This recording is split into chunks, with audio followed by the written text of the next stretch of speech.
Minecraft. It's one of the extremely few games that defined a generation. For years, it's been the cozy sandbox where we've all dug, built, died, and crafted our way to blissful escapism. But here's the thing, beneath those bright green hills and calming blue skies, there's something unsettling. Something that whispers in the silence of a deep cave or lingers in the flickering light of your torches.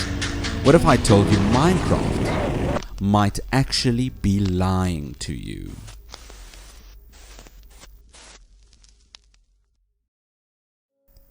When you first start Minecraft, it's pure wholesome charm. You punch a tree like it disrespected your mother, craft your first shitty wooden tools, and maybe build a dirty little dirt house made of dirt to keep the unnecessarily big spiders at bay. It's a place of endless creativity where you can build castles, penis statues, roller coasters, or even a replica of your actual house. Or penis stand. On the surface, Minecraft is cozy, welcoming, and completely harmless. But like that one friendly looking NPC who turns out to be the final boss, it's hiding something darker. There's an edge to its simplicity, a hint that all is not well in this blocky paradise. The first time you play and it turns dark, you think, how bad can it be? Answer, very bad. Skeletons start sniping at you from the shadows. Zombies groan from somewhere just out of sight. And then there's that sound. You know the one I'm talking about. The explosive hiss of a creeper. That's when it hits you.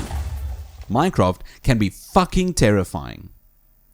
The game's peaceful veneer cracks and a shiver runs down your spine. Maybe it's just the jump scares, or maybe it's something deeper. Nighttime in Minecraft isn't just a gameplay challenge, it's a complete mood shift, a reminder that you are vulnerable. There's a food chain, and you're far from the top. Okay, it's just a game, you tell yourself. A game with cute chickens and cheerful music. Nothing scary here. But then, why does your heart race when you're mining in a cave and you hear one of those random ambient noises? Those bone-chilling, blood-curdling bits of audio that almost feel like you aren't playing with the game, but rather like the game is playing with you. It's fine. Everything's fine. Just keep telling yourself that. Except it isn't fine. The deeper you dig, the darker it gets. Your torchlight barely keeps the shadows at bay. Every creak, groan, or distant hiss start to feel personal, like the game itself is watching you. It's psychological warfare, and you're losing. Here's where the rabbit hole deepens. You decide to check online if everyone else gets this feeling of dread as well. You're scrolling through Minecraft forums or watching YouTube videos when you come across a name. Herobrine, a ghostly figure with glowing white eyes said to stalk players in their worlds. According to legend, he'll destroy your builds, leave strange structures, or just stand silently in the distance, watching. Herobrine is Minecraft's boogeyman, a spooky story that's captured imagination for years. Officially, he's not real, never has been, but unofficially, well, let's just say there are enough creepy screenshots and eerie anecdotes to at least make you wonder. And once you know about Herobrine, you can't unknow. Every shadowy figure in the distance becomes suspicious. Every odd occurrence feels deliberate. Herobrine doesn't need to be real to haunt you. He lives in your head, rent-free. Minecraft's charm is its vast, open world, but when you're playing alone, that vastness can feel empty. The silence of a sprawling forest or the endless expanse of an ocean biome starts to weigh on you. You're not alone in the world. There are mobs, sure, but none of them are friendly. None of them are you.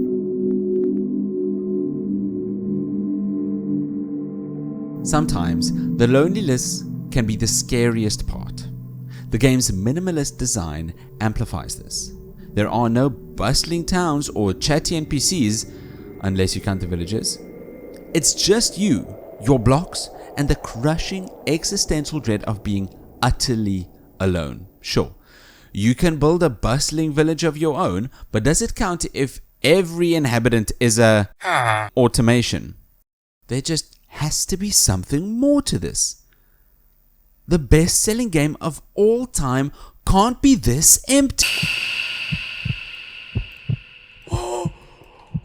Let me in.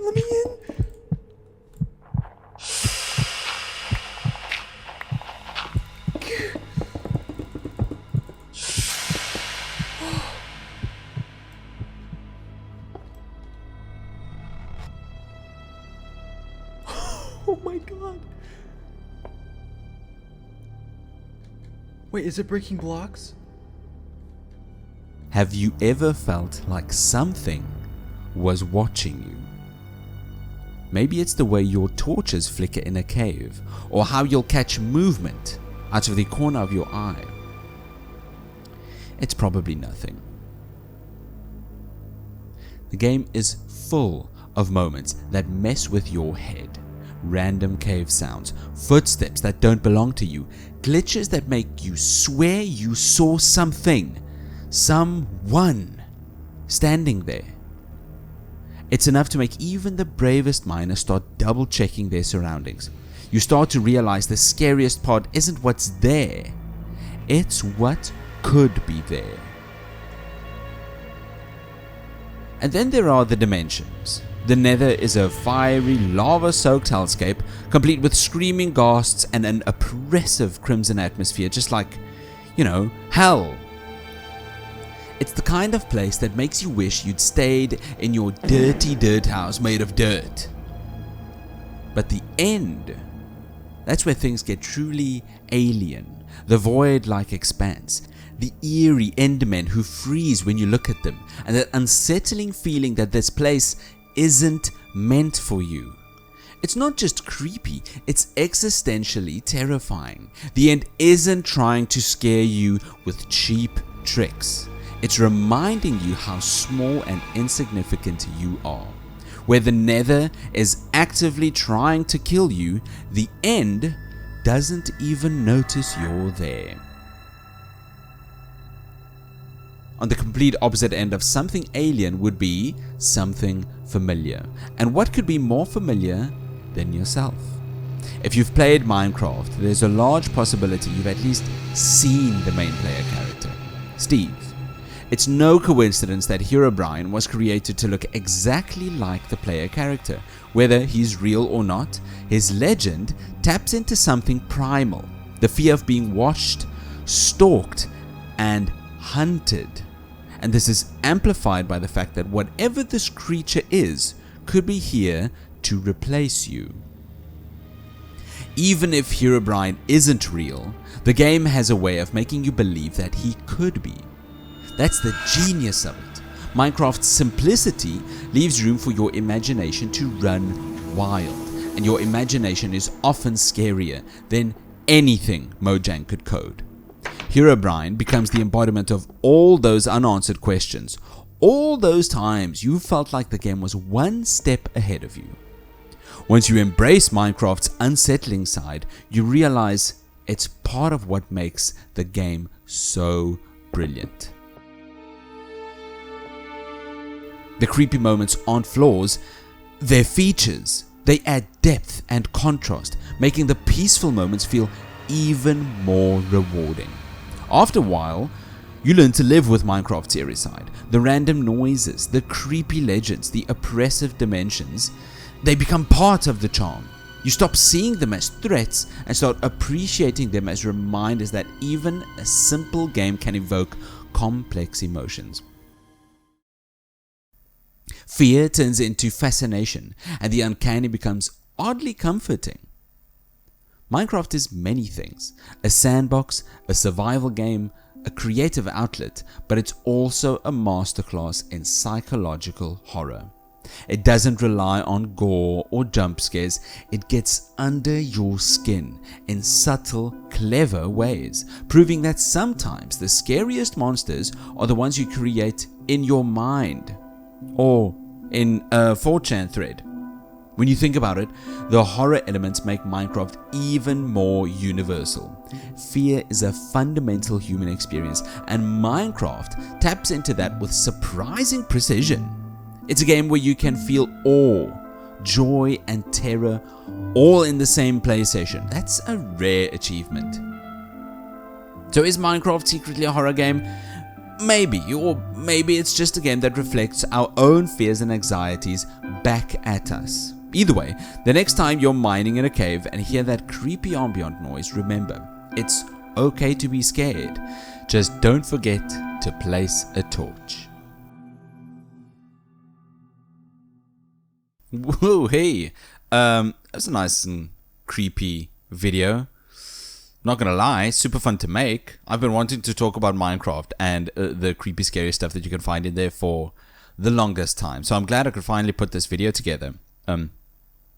If you found this one interesting, take a look at the other ones. There's one talking about a game I found. You should find that interesting. Anyway, see you in the next one.